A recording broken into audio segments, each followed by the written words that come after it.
እኔን መቀበል አለባችሁ ቢል አንድ ሰው ላይ ሶሻል ሚዲያ ላይ ወጥቶ ራሱ አሜን የሚል ይኖራል። የምር ድፍረት ብቻ ይኑርህ እንጂ ዘንድሮ ሰው ይቀበላል። ከአንተ የሚጠበቀው ድፍረት ብቻ፣ ደፋር ብቻውን። ሄሎ ሄሎ ሄሎ፣ ሰላም አሌክስ፣ እንዴት ነህ? ሰላም ሰላም ደጅ እኮ አስጠናሽን እኮ ደጅ ይሰማል። ይሰማል። ምን እንታዘዝ? እንኳን ተወለድክ፣ መልካም ልደት።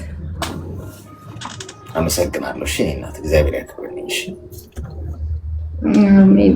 አሌክስ አንድ ነገር ላማክር ፈልጌ ነበረ። እሺ ታብታብ አታርጊ። እሺ አንቺን አይደለም። እሺ ንገሪኝ። እንትን ነበር አሌክስ፣ ከዚህ በፊት ገብቼ ነበር የሆነ ሰዓት ላይ እና ነግሬክ ነበረ፣ ግን አሁን በሌላ ጉዳይ ነው። ከዚህ በፊት ትዳር ነበረኝ እና ከፈታው ኦልሞስት አሁን 2 ዓመት አልፎኛል፣ ፍቺ ካረግም ማለት ነው። እሺ እና የ6 ዓመት ልጅ አለኝ። አብሮ አደግ ጓደኛዬ ነበረ ከዚህ በፊት ማለት ነው። አብሮ አደግ ጓደኛ ያለ የሰፈራችን ልጅ ነው። በጣም ነው የማውቀው እና ኢትዮጵያ ገብቼ ነበረ። ይሄ ኬዝ በተፈጠረ ሰዓት ኢትዮጵያ ገብቼ ነበርና በህይወቴ በማንኛውም ሰዓት ላይ ቀድሞ የሚደርስልኝ ፈጥኖ የሚደርስልኝ ማለት በቃ የሆነ የውስጤን ሳልናገር ቀድሞ የሚደርስልኝ ሰው ነው። የሆነ ከቤተሰብም ከምንም ከሱ ጋር እንዲሆን ይፈልጋሉ። ህይወት ያው ዞሮ ዞሮ ህይወት ይቀጥላል፣ አይቆምም። እና እኔ ደግሞ ያለፈው ህይወት ማለት ወደኋላ ይጎትተኛል። ሁልጊዜም ሰውን ማመን አልቻልኩኝም። ከኔ የሆነ ነገር ፈልጎ ነው ወደ እኔ የመጣው እንዳልል ከኔ የሚፈልግ አይነት ሰው አይደለም። እንደውም ከሱ እላፊ ለልጄ ከአባትም በላይ የሚሆንለት ሰው ነው። ለእኔ ደግሞ በችግሬ ሰዓት፣ በሀዘኔም በደስታዬ ሰዓት ሁሌም ከጎን የሚቆም ሰው ነው ማለት ነው። እና ከሱ አሁን ከጊዜያቶቹ አሁን እንግዲህ 1 ዓመት ምናምን ሆኖናል ማውራት ከጀመረ እና በማንኛውም ሰዓት ሁልጊዜም በርቀትም እዚህም ደግሞ ይመላለሳል፣ ስራ ይሰራል። እኔ ዱባይ ነው ያለሁት። በሚመጣ ሰዓት አልፎ አልፎ እንገናኛለን። በሚመጣ ሰዓት ሳያየኝ አይሄድም እዚህ ማለት ነው። እሺ እና ማለት ከሱ የፍቅር ጥያቄ መጣና በቃ ህይወትን ወደፊት እንትን ማለት አለብሽ፣ ማየት አለብሽ። ከኋላ በቃ ያለፈ ነገር አለፈ ነው፣ ባለፈ ታሪክ መኖር የለብሽም ምናምን ይሉኛል ከጎን ያሉ ሰዎች። እኔ ደግሞ ልጄን መካድ አልፈልግም። ማለት ልጄን ምክደው ይመስለኛል። ለሱ ሌላ አባት ማምጣት ለኔ መካድ ይመስለኛልና በዚህ ጋር ደግሞ ህይወቴ እንዲቀጥል ፈልጋለሁ። በቃ ማለት አይቆምም፣ ህይወት ዞሮ ዞሮ ይቀጥላል። ነገ የሚባል ቀን ስላለ እንዲቀጥል ፈልጋለሁኝ እና በጣም ግራ መጋባት ውስጥ ገባሁኝ። የልጁን የፍቅር ጥያቄ ልቀበል ወይስ አይሆንም ልበል? ከእንደገና ደግሞ በቤተሰብ በኩልም ደግሞ በጣም ግፊት አለ። ማለት በቃ የራስሽን ህይወት ጀምሪ፣ ከዚህ እንትን ውስጥ ልትወጪ የምትችይው የራስሽን ህይወት ስትጀምሪ ነው ይሉኛል። እኔ ደግሞ ልጄን ምክደው ይመስለኛል። በቃ ለልጄ ሌላ አባት ማምጣት በቃ ልጄን መካድ መስሎ ይሰማኛል። በዚህ በኩል ደግሞ ህይወቴ አዳምጪኝ። እሺ ሚውት አድርጊና አዳምጪኝ። በመሰረቱ ይሄ ልጅሽን መካድ አድርገሽ አትቀበዩ። ገብቶሻል? ምክንያቱም ህይወት ይቀጥላል፣ ችግር የለውም። ለልጅሽ ጥሩ አባት ከሆነ እንዴ ማለት አግብተው የተለያዩ ልጅ ያላቸው ሴቶች እኮ ማግባት የለባቸው ማለት እኮ አይደለም። ገብቶሻል? ህይወት ይቀጥላል፣ ምንም እኮ ችግር የለውም። ግን የምታገቢው ሰው ለልጅሽ አባት መሆን የሚችል አንቺን የሚያከብር ሪስፔክት የሚያደርግ መሆን አለበት። ከተዋደዳችሁ ከተገባባችሁ ወደ ቁም ነገር ከሆነ ይዞሽ የሚሄደውና መጃጃል ከሌለው እኮ ጥሩ ከሆነ ህይወት እኮ ይቀጥላል። ስለዚህ በዚህ መመዘኛ ነው እንጂ ማየት ያለብሽ አባትሽ ማለት ልጅሽን መካድ ምን ይሆናል? ምክንያቱም ልጅ ያላቸው ሴቶችም ወንዶችም እኮ ያገባሉ፣ ያገቡም አሉ እኮ ምንም እኮ ችግር የለውም።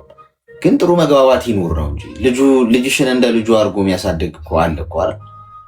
ጥሩ ልብ ያለው ወንድ ከሆነ አንቺን ከአንቺ ጥቅም የማይፈልግ ሳይሆን በቃ በራሱ የቆመ ይሄ ነው እያልኳቸው ያለው በራሱ የቆመ የራሱ ዓላማ ያለው ግን ቁም ነገር ያላት ሴት የሚፈልግ ለትዳር የእውነት አጋር መሆን የሚፈልግ አይነት ከሆነ ዋይናት ምን ችግር አለው? ጥሩ ከሆነ ስለዚህ አታስቢው። ልጅሽ አላለሽም እንደዛ። አንቺ ገና ለገና በአይምሮሽ ያሰብሽው ነገር ነው። አባቱም እኮ ህይወት ቀጥሏል አልሽኝ እና ታዲያ አንቺ ህይወት አይገባሽም እንዴ? እንዴ ምንም እኮ ችግር የለውም። ስለዚህ በዛ መንገድ ነው ማየት ያለብሽ እንጂ ኔጌቲቭን ነገር አትዩ ነው። የምታገቢው ሰው ማን መሆኑን ማወቅ በደንብ መገንዘብ ነው እንጂ ማግባትሽ እኮ ትዳር እኮ ስህተት አይደለም። ተግባባን? ስለዚህ ከባድ አይደለም። አንቺ ያሰብሽበት መንገድ ትክክል አይደለም። እሱን ቀይሪ። ምንም መጥፎ ነገር አይታየኝም እኔ ከነገርሽኝ ነገር አንፃር። እሺ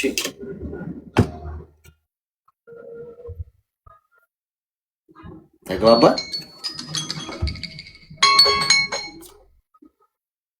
ሀና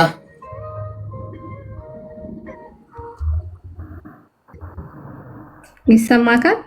አዎ ግልጽ ነው። አዎ በእርግጥ ገብቶኛል እኮ እኔም እኮ ህይወቴ እንዲቀጥል እፈልጋለሁኝ። ግን ደግሞ በቃ ማለት ከፍርሃት መውጣት አልቻልኩም። በቃ በጣም የሚያስፈራ ነገር እኮ ፍርሃትሽን እኮ መጋፈጥ እኮ ነው እንዴ። ፍርሃትን እኮ እና ፍርሃትሽን እኮ ከፈራሽ እኮ ሁሌ እንደፈራሽ እኮ ነው ምትኖሪው።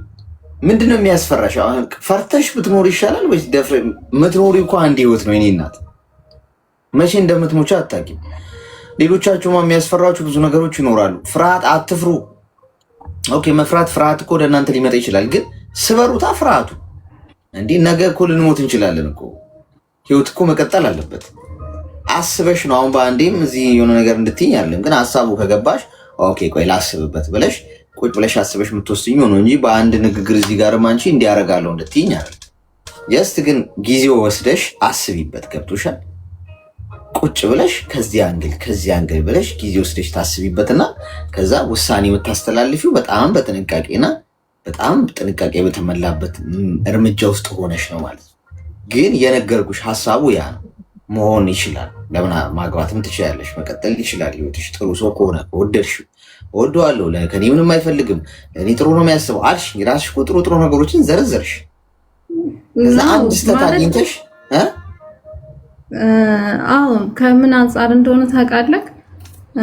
ከዚህ በፊት እኔ ኢትዮጵያ ገብቼ ነበረ፣ ቤተሰብም ምንም ሳይሰማ ማለት ነው። እዚህ የነበርኩበት ሁኔታ ጥሩ ስላልነበረ በብዙ መንገድ ትሪት እንድደረግ አድርጎኝ ወደ ራሴ እንድመለስ አድርጎ የረዳኝ እሱ ነው። እና ለልጄ የሆነ ነገር እፈልጋለሁ ብዬ ማለት የሆነ እንደ ሀሳብ እንኳን ሳቀርብለት ቀድሞ እንደውም ከአባት በላይ ነው የሚደርስለት።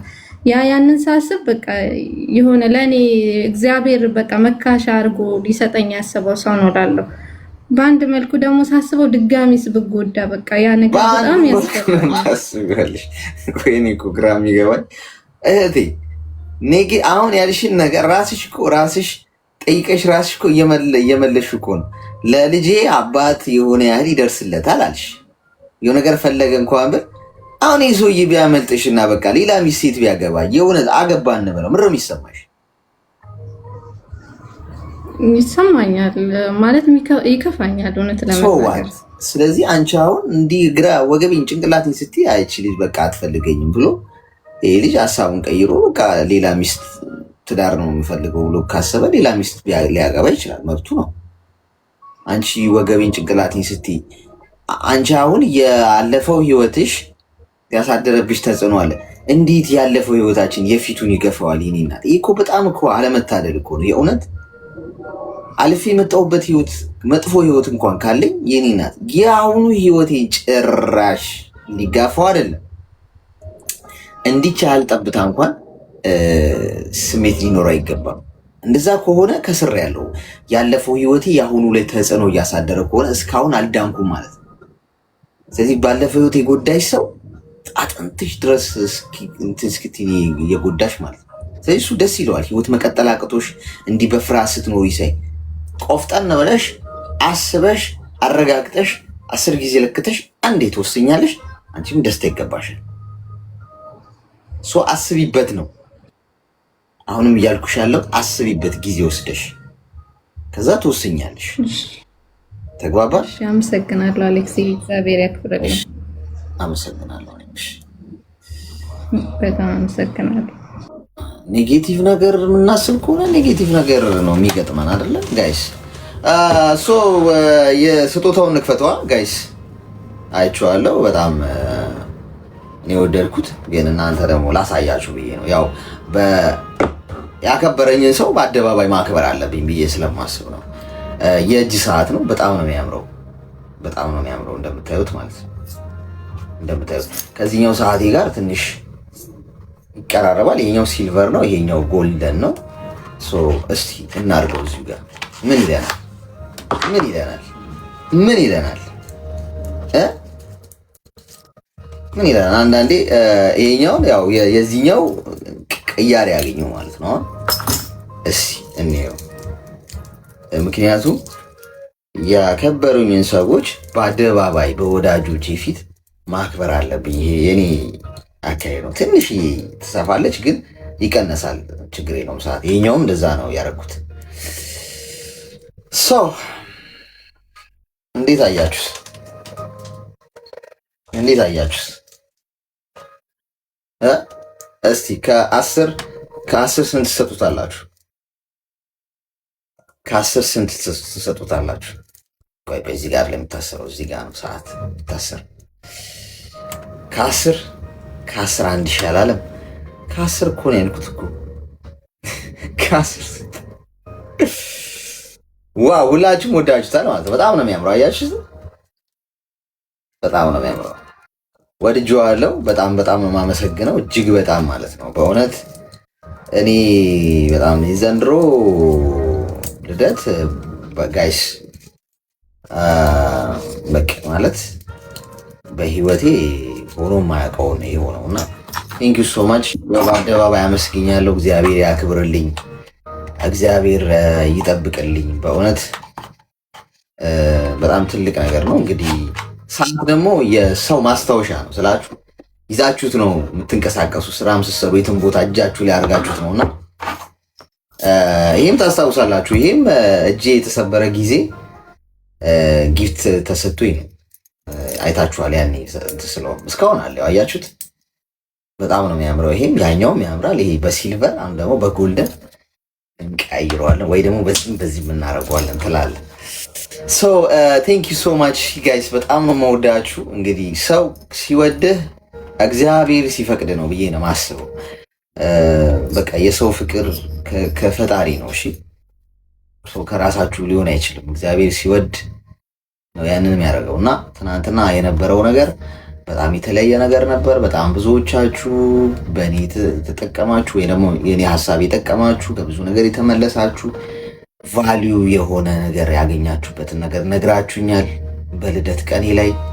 ሶ መቼም አልረሳውም ጋይስ፣ መቼም ነው ማረሳው። ያቺ ቀን ስፔሻል ቀን ነች ለኔ። ይዛች ቀን የተወራችሁ ነገር በሙሉ ሪከርድ ያደረጋችሁ አለን ብላችኋል። ኤዲት አድርጋችሁ ቆራርጣችሁ ትላኩልኝ፣ ይቀመጣል ታሪክሽ።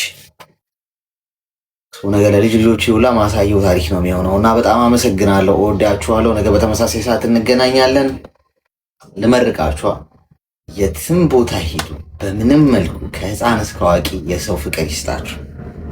ተወደዱ፣ በሄዳችሁበት ተከበሩ። ምርጡን ይስጣችሁ፣ ጤናውን ይስጣችሁ፣ ረጅም እድሜ ከጤና ጋር ይስጣችሁ። ኑሩ በደስታ ሁሌ፣ ሳቅ አይጣችሁ፣ በሽታ፣ ህመም፣ ክፉ ነገር ሁሉ አያገኛችሁ።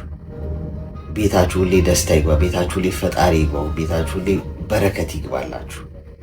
ያላሰባችሁትን ሲሳይ አስደንጋጭ ደስታ ያጥለቅልቃችሁ በህይወታችሁ ውስጥ። ፈጣሪ ሰርፕራይዝ በሰርፕራይዝ ያርጋችሁ። እኔን ትናንት እንዳስደስታችሁ የእውነት የተለየ ቀን ነበረ።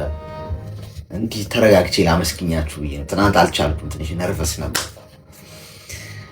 ትናንትና በጣም የሚወዱኝ ሰዎች የተደሰቱበት ቀን፣ እኔን የማይወዱኝ የኔን ከፍታ የኔን መወደድ የማይፈልጉና የሚጠሉኝ እንዲህ ደም ፍላታቸው የሚነሳባቸው ሰዎች ደግሞ ተስፋ የቆረጡበት ቀን ነው ያስባል።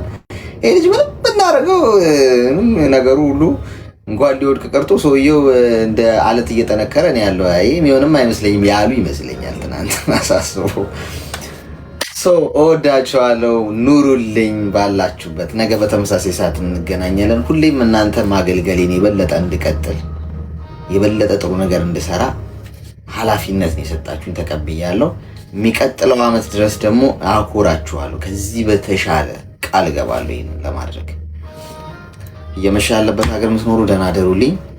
እየነጋ ያለበት ሀገር የምትኖሩ መልካም ቀን ይሆንላችሁ።